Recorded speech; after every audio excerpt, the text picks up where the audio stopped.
最近一段时间，人民币突然升值了。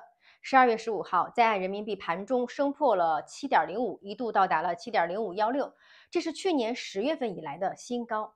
于是，很多朋友的问题一下子就冒出来了：这是不是意味着人民币要一路升回到6了？这波升值是短期反弹呢，还是中长期的趋势呢？那我手里的美股、美债、A 股、国债、黄金、房产会不会被影响？今天这期视频呢，我想帮大家把3件事讲清楚。第一，人民币这轮升值到底是谁在推动的？第二，它大概率会走多远，持续多久？第三，对各大类资产真实的影响逻辑是什么？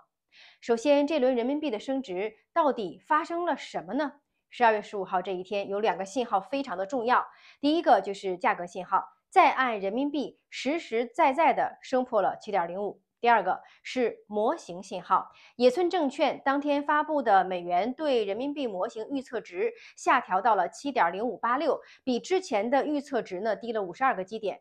什么意思啊？大白话说，就是野村证券用一套机器算出来的模型，在看人民币该值多少钱。结果呢，这套模型给出来的最新测算结果，人民币现在不应该在7.1、7.2，而是应该更接近7.05左右。而且跟上一次比啊，这个合理价格呢又往上抬了一点儿。这说明什么？说明连机构的模型都在修正一个判断，就是人民币可能没有之前那么便宜，连机构的定量模型都在修正人民币被低估的判断。那么当一个市场同时出现了价格在动、模型在动、资金也在动，那它就不太可能只是一个单日波动了。好，那问题来了，是谁在推动这轮人民币的升值呢？我把它拆成3股力量。第一股力量，美元周期在松动。很多人看汇率呢，只盯着人民币本身，但其实呢，汇率永远是一个相对的概念。这次人民币升值一个非常重要的背景，就是美元指数回落到了98附近。那这背后反映的是市场对美元紧缩的预期正在边际缓和。所以你看到的不是人民币突然走强了，而是美元不像之前那么强了。第二股力量呢，万亿美元的顺差是硬约束，这个因素非常关键，但经常被大家忽略。今年的前11个月，中国的贸易顺差突破了1万亿美元，创历史记录。我想强调一句啊，顺差不是情绪的变量，而是结算的需求。出口企业赚到的是外币，但最终要换成人民币，这会持续稳定的产生对人民币的需求。我们可以把它理解为，这是人民币汇率的地板力量。第三股力量呢，就是外资重新配置中国的债市。12月，外资流入中国债市的规模，市场预计可能会超过500亿美元。为什么是债市？因为在全球范围内，中国国债有3个特点：波动相对较小，利差仍然有吸引力，汇率预期开始稳定。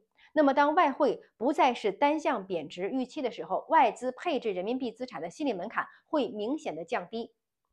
那么接下来，人民币会升到什么位置？会持续多久呢？这大概是大家最关心的一个问题了。那我先给一个结论式的判断啊，这不是一轮单边快速的升值行情。为什么呢？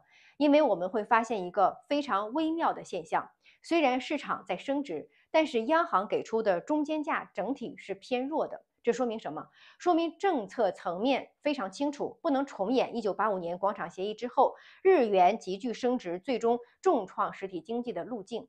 所以中国更可能的策略就是4个字：渐进可控。综合目前的信息，市场比较一致的判断就是区间在7到7.1，那么形态呢双向波动。双向波动啊，大白话意思就是汇率啊不会只往一个方向走，而是涨一段回一段，上下都走。那从时间维度来看呢，不是几周的行情，而是几个季度。这不是为了制造投机的机会，而是为了稳定各方预期。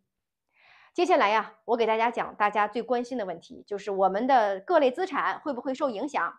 我一类类说。第一，美股。很多人一听人民币升值，首先反应说，我是不是该卖美股呢？我给大家一个非常明确的判断，汇率不是你卖出美股的核心理由。人民币升值确实会在换算层面压缩一部分美元资产的账面收益，但是真正决定美股走势的仍然是企业盈利、科技周期、美国经济本身。所以这是一个汇率层面的扰动，不是趋势反转的信号。第二，对于美债来说呢，逻辑反而更加中性，甚至偏正面。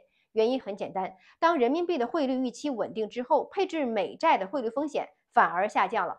所以，如果你是中长期的配置逻辑，人民币升值并不会否定美债的配置价值。第三类 A 股，对 A 股来说呀，人民币稳定甚至是偏强，是一个改善环境的变量。它的意义不在于立刻制造牛市，而是在于减轻资本外流的压力，改善外资配置的情绪。相对受益的通常是权重、金融、消费这类板块。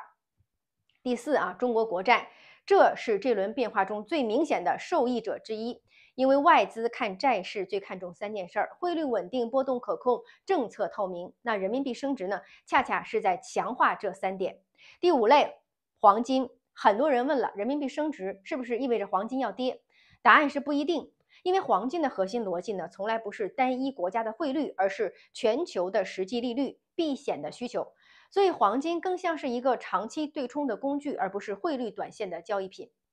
最后呢，我来说说房地产啊。说实话，人民币升值本身对房地产的直接影响非常有限，但是它反映的是一个更大的背景：金融环境趋稳，资金不再单向外流，这对房地产来说呢是边际效益的改善，但也不是决定性的变量。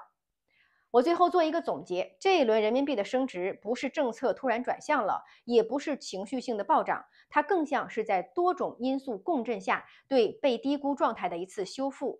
对于普通投资者来说呢，与其天天盯着汇率的点位，不如问自己三个问题：我的资产是否足够分散？是否经得起波动？是否有长期的投资逻辑支撑？